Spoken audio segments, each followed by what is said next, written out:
Dear viewer, today I want to talk to you about grief. And I don't want to bum you out. I am not going to tell you a sad story. And it certainly is not for sympathy. I'm only want to tell you this story because I think it's relevant to the point I want to make. And as soon as I finish telling you my story, I'm pretty sure you will understand what I'm coming across to, what I'm trying to say. So, about a decade ago, I lost my father. My father was killed tragically in a robbery, and unfortunately, he didn't survive. Uh, of course, we gathered for his funeral. We had a few friends, and several friends of mine and myself made a round table in his funeral. And what we did is we made a lot of jokes about things that happened with my father, about the time he scolded us for one or two things and the way he did it, or about the time we kind of snuck after him doing some very naughty stuff. Now, we did a couple of jokes about it in the middle of the funeral. We had a lot of fun with it. We laughed a lot. We kind of did some very crass jokes, which I thought at the time maybe that was disrespectful. Maybe we should have been more quiet. Maybe we shouldn't have been so eager to make jokes. But at the end of the day, we were trying to remember him in the best light. And when the lights really went out, when it was time to say the final goodbye, we paid the deference he deserved and we kind of teared up and say our final goodbyes with I don't know, with the attitude that you would expect of someone grieving, someone saying goodbye for the last time to a relative, to a loved one, which we did at the end. We were very disrespectful. We were very eager to make jokes, but at the time it was time to say goodbye, we paid our due respects, and that was that. The reason I am telling you that is because I don't want you to misunderstand me. I know that people grieve in different ways, and I guess that's to be expected. I guess some people will just cry, saying goodbye to their relatives, to their loved ones. And then some people will be like us. And then there is whatever the hell this is. Kirk.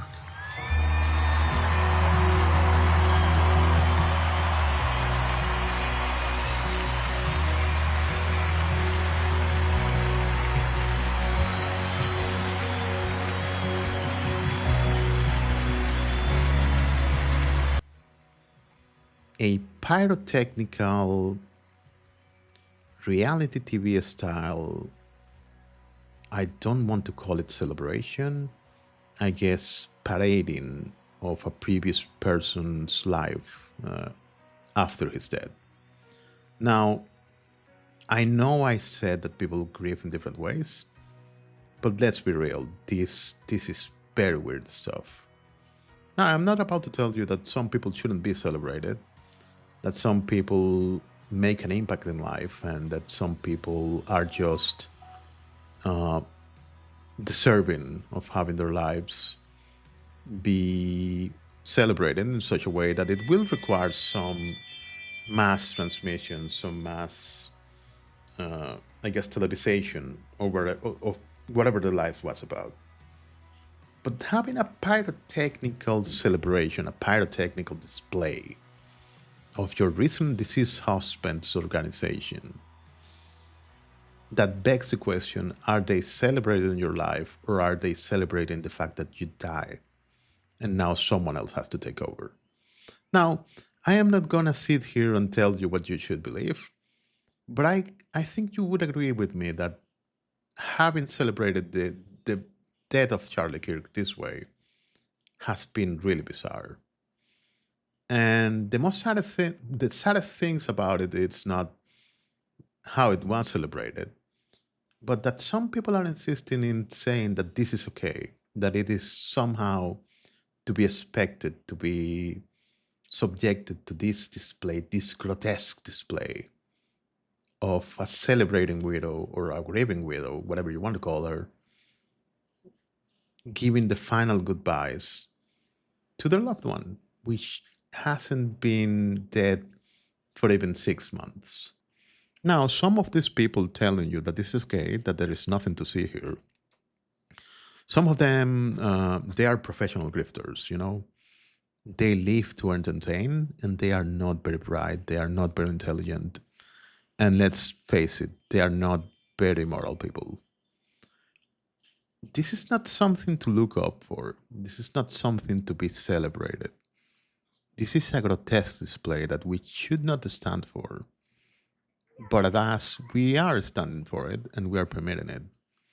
Now, I don't know what's happening in young people's lives, that they are following up on an organization that is so full of bizarre and hateful rhetoric.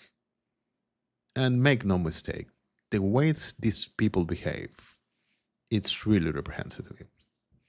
Now, there are some people that were very happy with some of the people that they are calling out right now doing their thing until it affected their interests. So, for example, Ben Shapiro was very happy to have Candace Owens around, as long as she didn't criticize certain country in the Middle East. In the meantime, she was saying stuff like Hitler's cool, the Nazis were fine, and stuff like that. And he didn't batter an eye. He didn't say anything. He didn't fire her. He didn't scold her. He didn't do anything. He excused her behavior at the time. But as soon as she turned over and started criticizing some of his most loved interests, a country in the Middle East, she became the enemy.